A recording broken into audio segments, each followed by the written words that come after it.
श्री स्वामी समर्थ. जय जय स्वामी समर्थ. आपण एवढे दिवस उत्सुकतेने वाट पाहत होतो, तो दिवस येत आहे. तर येणाऱ्या 20 तारखेला काय आहे, तर आपल्या स्वामींचा प्रकट दिन सोहळा. स्वामींचा प्रकट दिन हा आपल्यासाठी एक पर्वणीचा दिवस आहे. तर स्वामी समर्थ म्हणजे कोण? जिथे स्वामी समर्थांचं नाव घेतलं जातं तिथे संकटाला नाही ठाव. ज्यांच्या चरणापासून वर्तुळ सुरू झालं त्यांच्या चरणी वर्तुळ लीन होणारं ते स्वामी समर्थ. एक दुखेला, एक भागेला, एक भुकेला जरी असेल तर त्याची भूक शमवण्यासाठी तयार झालेले ते आपले स्वामी समर्थ. ज्यांचं नामस्मरण करताना अंतःकरण शुद्ध होतं, मन प्रफुल्लित होतं, ते माझे स्वामी समर्थ.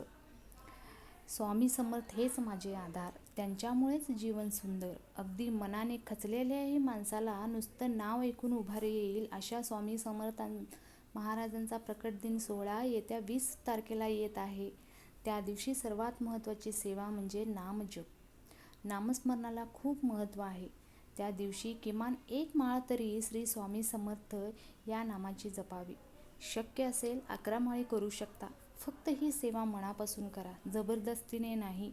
नाम घेताना स्वामी माझ्या श्वासात, माझ्या विचारात व घरात आहेत. त्यानंतर स्वामी चरित्राचं वाचन करा. निदान त्या दिवशी एक अध्याय तरी वाचा. श्री स्वामी समर्थ. जय जय स्वामी समर्थ.